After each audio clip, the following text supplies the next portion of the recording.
সুপ্রিয় দর্শক, আসসালামু আলাইকুম। আপনাদের সামনে দেশের সরকারি কর্মকর্তা এবং কর্মচারীদের নবম জাতীয় বেতন স্কেল সংক্রান্ত সর্বশেষ পরিস্থিতি এবং ক্রমবর্ধমান উদ্বেগের বিস্তারিত চিত্র নিয়ে আজকের প্রতিবেদন উপস্থাপন করছি। দীর্ঘ অপেক্ষা এবং ক্রমাগত অনিশ্চয়তার মধ্য দিয়ে কাটছে দেশের লক্ষাধিক সরকারি চাকরিজীবীর প্রতিটি দিন। যে নতুন বেতন কাঠামোর জন্য তারা অধীর আগ্রহে প্রতীক্ষা করছিলেন এবং যে স্বপ্ন তাদের হৃদয়ে গভীরভাবে লালিত ছিল, সেই স্বপ্ন এখন ক্রমশ অস্পষ্ট হয়ে আসছে এবং গভীর হতাশায় রূপান্তরিত হচ্ছে। অর্থ মন্ত্রণালয় এবং সরকারের নীতি নির্ধারণী পর্যায়ের কর্মকর্তাদের সাম্প্রতিক বিভিন্ন বক্তব্য এবং গৃহীত পদক্ষেপ সতর্কতার সঙ্গে পর্যালোচনা করলে এটি সূর্যালোকের মতো স্পষ্ট হয়ে ওঠে যে বর্তমান অন্তর্বর্তীকালীন সরকারের অবশিষ্ট শাসনকালে এই বহুল প্রতীক্ষিত বেতন কাঠামো বাস্তবায়নের সম্ভাবনা অত্যন্ত ক্ষীণ থেকে প্রায় অস্তিত্বহীন। সম্পূর্ণ পরিস্থিতির যথার্থ প্রেক্ষাপট বোঝার জন্য আমাদের কিছুটা অতীতে ফিরে যেতে হবে।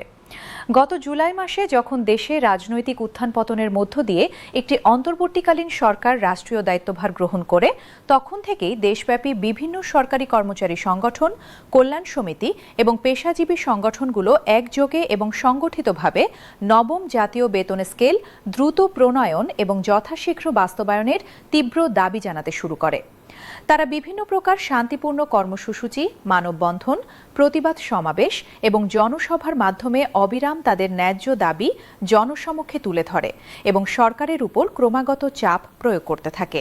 তাদের এই নিরলস প্রচেষ্টা, ক্রমবর্ধমান চাপ এবং জাতীয় গণমাধ্যমে ব্যাপক প্রচার ও আলোচনার ফলস্বরূপ সরকার অবশেষে একটি গুরুত্বপূর্ণ সিদ্ধান্ত গ্রহণ করে এবং একটি উচ্চ ক্ষমতাসম্পন্ন নবম জাতীয় বেতন কমিশন গঠনের আনুষ্ঠানিক ঘোষণা দেয়।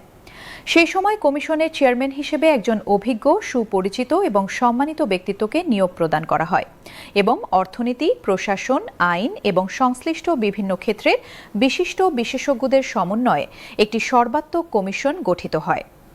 কমিশনকে একটি সুস্পষ্ট 6 মাসের সময়সীমার মধ্যে ব্যাপক গবেষণা, তথ্য সংগ্রহ, বিশ্লেষণ এবং একটি বাস্তবায়নযোগ্য সুপারিশমালা প্রস্তুত করে সরকারের কাছে জমা দেওয়ার দায়িত্ব প্রদান করা হয়।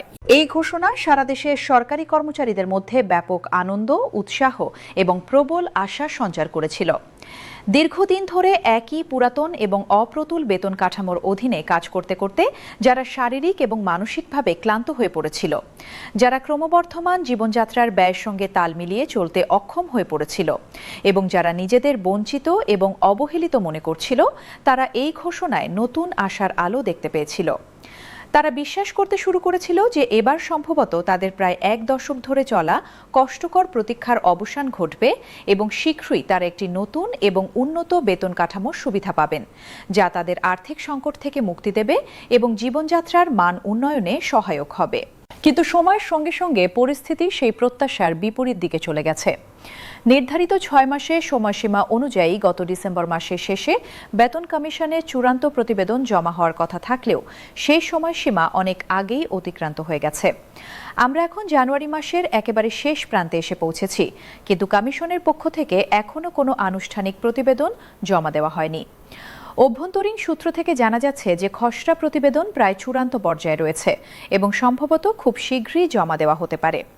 তবে বিলম্বের কারণ সম্পর্কে কমিশনের পক্ষ থেকে কোনো ব্যাখ্যা পাওয়া যায়নি, যা কর্মচারীদের মধ্যে আরও বেশি সন্দেহ এবং উদ্বেগ সৃষ্টি করছে। এই পরিস্থিতিতে অর্থ উপদেষ্টা ডক্টর সালাহউদ্দিন আহমেদের বক্তব্য বিষয়টিকে আরও জটিল করে তুলেছে। তিনি বিভিন্ন গণমাধ্যমে বারবার স্পষ্টভাবে উল্লেখ করেছেন যে নতুন জাতীয় বেতন কাঠামোর মতো একটি সুদূরপ্রসারী এবং ব্যাপক আর্থিক প্রভাব বিশিষ্ট নীতিগত সিদ্ধান্ত একটি অন্তর্বর্তীকালীন সরকারের কাজ নয়। তার মতে এই ধরনের গুরুত্বপূর্ণ সিদ্ধান্ত, যা জাতীয় অর্থনীতি এবং বাজেটের উপর দীর্ঘমেয়াদী প্রভাব ফেলে, সেটি গ্রহণের ক্ষমতা কেবলমাত্র জনগণের ভোটে নির্বাচিত সরকারের থাকা উচিত। তিনি ব্যাখ্যা করেছেন যে একটি নতুন বেতন কাঠামো শুধু বেতন বৃদ্ধির বিষয় নয়, বরং এটি রাষ্ট্রীয় অর্থনীতির সামগ্রিক কাঠামোর উপর প্রভাব ফেলে। একটি নতুন বেতন কাঠামো বাস্তবায়িত হলে সরকারের বার্ষিক ব্যয় কয়েক হাজার কোটি টাকা বৃদ্ধি পেতে পারে। এর সঙ্গে জড়িত রয়েছে মুদ্রাস্ফীতির চাপ, বাজেট ঘাটতি এবং দীর্ঘমেয়াদী আর্থিক পরিকল্পনার মতো জটিল বিষয়। অর্থ উপদেষ্টা জানিয়েছেন যে অন্তর্বর্তীকালীন সরকারের দায়িত্ব হল দৈনন্দিন প্রশাসন পরিচালনা এবং নির্বাচন সুষ্ঠুভাবে সম্পন্ন সম্পন্ন করা। এই বক্তব্যে সরকারি কর্মচারীদের মধ্যে তীব্র ক্ষোভ এবং গভীর হতাশা দেখা দিয়েছে। তারা প্রশ্ন তুলছেন যে যদি শুরু থেকেই সদিচ্ছা না থাকে তাহলে কেন কমিশন গঠন করা হলো এবং কেন সময়সীমা নির্ধারণ করা হলো। তাদের মতে এটি প্রতারণা এবং প্রতিশ্রুতি ভঙ্গের শামিল। তারা যুক্তি দিচ্ছেন যে অষ্টম বেতন স্কেল কার্যকর হয়েছিল 2015 সালে এবং প্রায় 10 বছর অতিবাহিত হতে চলেছে। এই দীর্ঘ সময়ে জীবনযাত্রার ব্যয় বহুগুণ বৃদ্ধি পেয়েছে এবং নিত্য প্রয়োজনীয় পণ্যের দাম আকাশ ছোঁয়া হয়েছে। বর্তমান বেতনে সংসার চালানো অত্যন্ত কষ্টকর হয়ে পড়েছে। নির্বাচন কমিশন ইতোমধ্যে নির্বাচনের সময়সূচি ঘোষণা করেছে এবং 22 জানুয়ারি থেকে নির্বাচনী প্রচারণা শুরু হবে।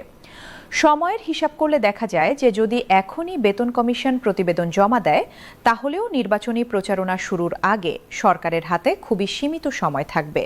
বিশেষজ্ঞদের মতে এই স্বল্প সময়ে একটি বিশাল প্রতিবেদন পর্যালোচনা, মন্ত্রণালয়ের সঙ্গে আলোচনা, আর্থিক প্রভাব মূল্যায়ন, মন্ত্রিসভার অনুমোদন এবং গ্যাজেট প্রকাশ করা কার্যত অসম্ভব।